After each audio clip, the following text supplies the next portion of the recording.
Welcome in, everybody. Sorry about that. We had some technical difficulties. So we're back at it.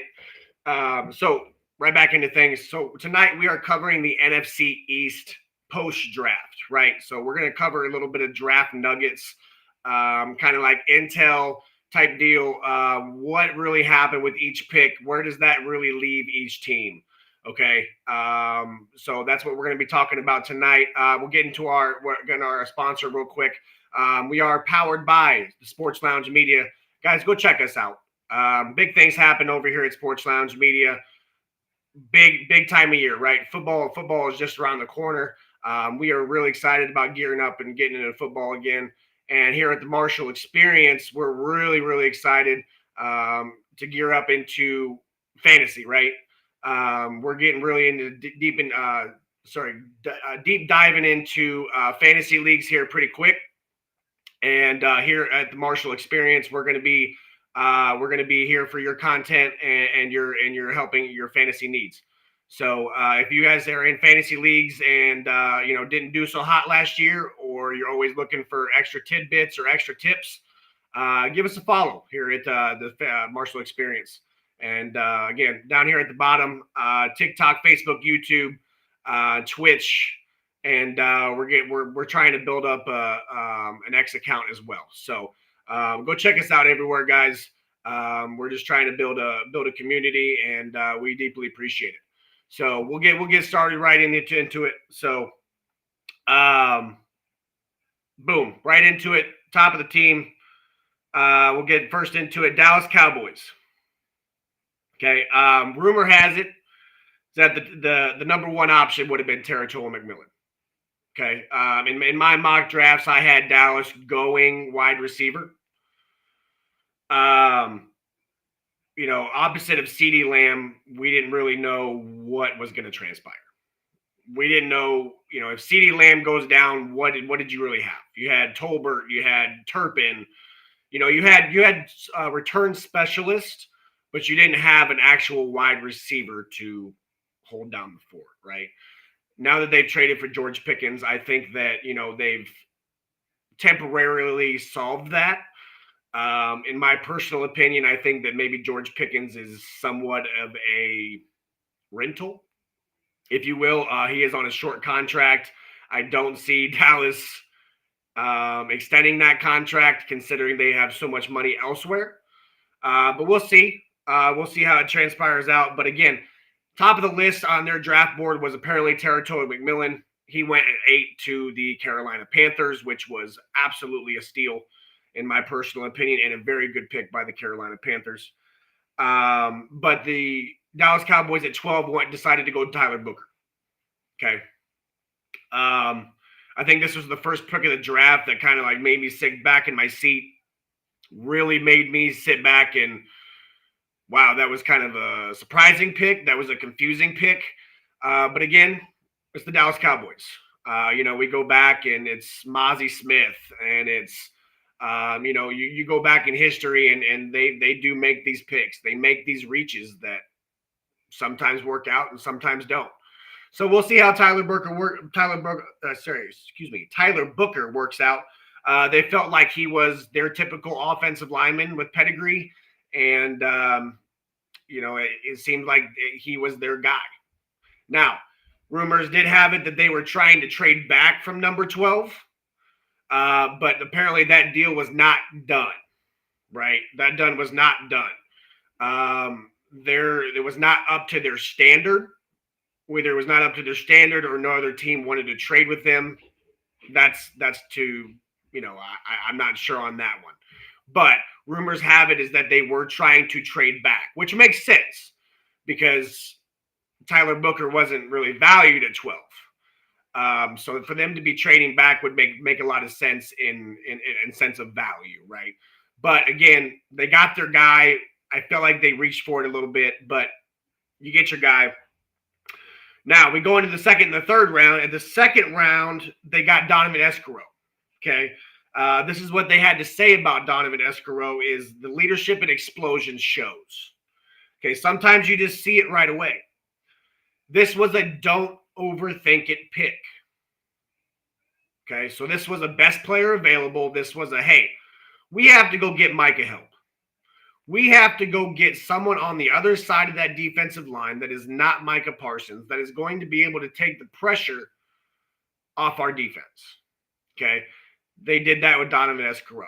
16 and a half sacks in college. I mean, the guy can get to the quarterback, right? He just can't.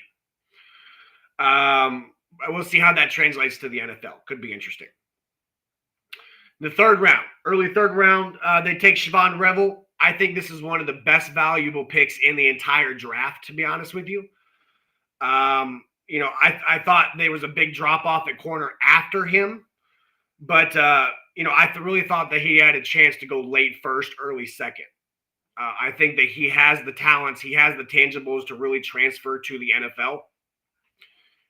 So for him to go into the early third was a steal for Dallas, and I can admit that.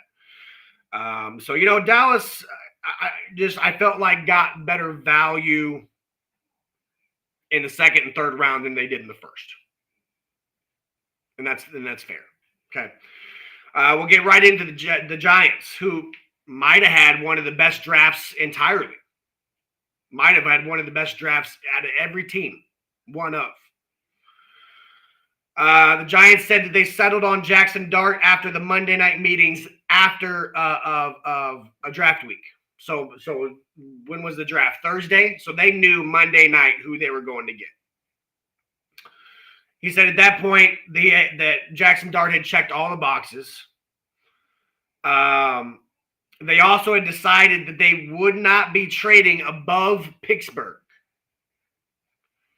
banking on the Steelers opting for defense at number 21 and waiting on a quarterback. That could have been risky. I mean, the Steelers could have very well went Jackson Dart. Maybe should have.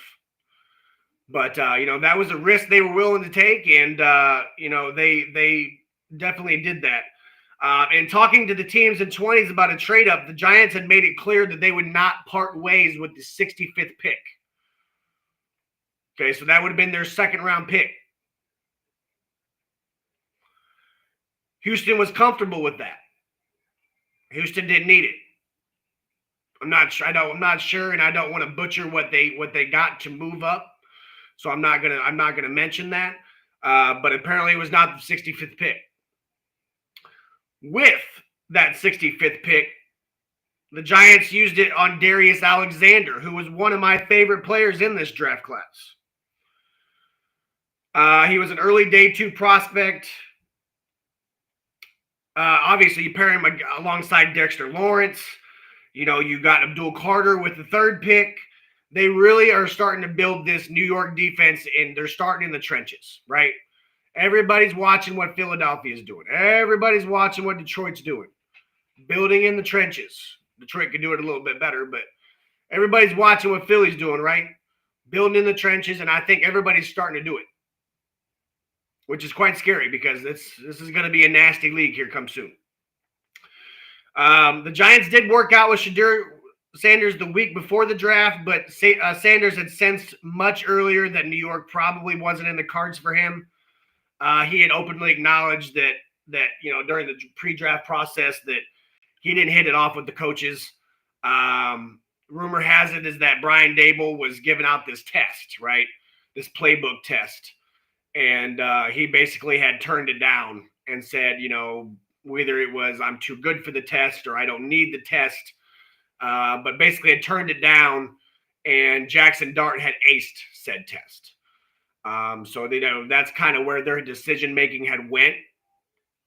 So that's just not something to look at. Giants tight end coach Tim Kelly privately worked out with Thomas Fadone. Thomas Fadone was an actually underrated tight end in this draft. They had worked out with him before the draft and really liked what they saw. He's a former 5-star recruit out of high school. Injuries kind of slowed him in college, but perhaps there's some untapped potential. They definitely need help in the tight end world. They got Theo Johnson. But outside of that, man, they really don't have much. So that, kind of interesting how that would play out. They got Cam Scatterbo, Cam Scatterbo as a pass catcher, as well as a backup running back to Tyrone Tracy. I do, and they obviously like his ability to be able to track the ball. So, I think the Giants as an overall had another very good class. But I think that, unlike the Cowboys, they hit their value on each one. Could they have waited for Jackson Dart in the second? Absolutely. But they moved up. They got their guy. And, that's what you got to do in this world. It's a business. You want your guy, you got to move up to get him. And you usually have to pay a future pick to do so. So, it is what it is. But they got their guy, guys. And that's a win for them. Right now, we'll move into the Washington Commanders. Washington got a plus starter with the second round defensive back Trey Amos. I love Trey Amos. I feel like he could have went at the end of the first. He's got size, speed, and instincts. Selecting him at number 61 was considered great value for me. Again, I'd say I saw him going at the end of the first. One aspect that might have him hurt his value slightly is multiple teams discovered a back injury in the pre-draft process. Okay, so this is maybe why he dropped a little bit. This wasn't a major red flag for some teams, but it was at least a mild concern that probably caused him to slide a bit, is what one executive said, one AFC executive. However, people around Amos and the Commanders did not seem overly concerned by it. So, hopefully they see something that everybody else did, and hopefully it works out for them. They spent their first round pick on Josh Conerly. First round offensive lineman Josh Conerly gives Washington flexibility on its right side. He can compete with second man year Brian Coleman at right tackle, and it could kick Coleman to the guard to kick in to the guard eventually. You also got your veteran Andrew Wiley over there. He's in the mix. So a lot of people are sitting here saying that Washington didn't do everything that they needed to do to protect Jayden Daniels, but in turn, I think they did. They got Lansey Tunsil from the Houston Texans protecting the blind side, left side. You go and draft the potential right tackle in Josh Conerly Jr. And then that right tackle that you just had last year can slide over to the guard. It's a possibility. A lot of new faces, a lot of meshing that needs to happen, but I think that they focused on an area that needed focused on. So we'll see how that works out for the Washington Commanders. And then we'll get into our Philadelphia Eagles here. In all reality, guys, I absolutely loved our draft class. I think it'll be one of the highlights and one of the better draft classes to come in the last couple of years. For the first time in a long time, we drafted a true off-ball linebacker, and we haven't done that since 1979, guys. It's been a long time. It's been a long time. In the first round, that is. So Jaheim Campbell was too good to pass up, and you saw Vic Fangio just jumping for joy, man. I mean, he was ecstatic to get a pick like that. Several teams saw him as a top 10 talent, but really had concerns about his durability after multiple injuries in college, right? The injuries is what made him drop. We're fine with that, guys. Nolan Smith, Nakobe Dean. You can't tell it don't work out for us, because it does. Okay. The selection of Campbell shows the Eagles are trusting defensive coordinator Vic Fangio and his staff to develop young players at all positions, right? We're putting the trust in Vic Fangio. There's no secret about that. Vic is here to stay, in my personal opinion. I think that Vic is here to retire. I don't think it's going to be anytime soon. I think we get a good 4 to 5 years out of Vic Fangio, and that's exciting for me. I feel like as a coordinator, it's not as strenuous as a head coach, and I feel like he could. I mean, look at Jeff Stoutland, man. Jeff Stoutland's been coordinating for a very long time, and he's one of the best at it. And we could have the next one in Vic Fangio. So I'm excited to see what he does with Jahad Campbell and all these defensive players that we drafted this year. Last season's experience, right? Quinyon Mitchell, Cooper DeJean. We saw how that translated with Vic's Vic's defense. Okay, now we go get Andrew Mabuka and Mac McWilliams, both another safety and a corner. So we see how, we're trying to build a young core here and allowing this guru to just feed them information, mold them, right? It's going to work. It worked last year. You put the talent, you put the skill, and you put the hard work on the field. You give him a good, hardworking kid like that, and Vic will do wonders. Okay? And I think that we've done that again this year. With those players, I think they're going to put us in a position to compete. I don't think they're going to be immediate impact players, but I think the results play out over time. I think we love Mabuka's instincts, field vision, ball awareness. McWilliams is man coverage skills and physical playing style. I think those are kind of things that really drawn us to those type of players. And then last but not least, Kyle McCord, right? Kyle McCord in the 6th round, guys. That's crazy to me. I didn't see us drafting a quarterback this year, especially with Tanner McKee. But, I think that the guy led the league in passing, in college football in passing. I'm okay with that. There was so much interest from Howie Roseman that he had actually called the Syracuse offensive coordinator, Jeff Nixon, personally to get the pre-draft lowdown on the prospect. So there was definitely some pre-draft interest in Kyle McCord. And, it'll be interesting, man. It'll be interesting to see maybe him and Tanner McKee fight it out. I'm not sure that Kyle McCord necessarily fits our bill, necessarily fits the team scheme.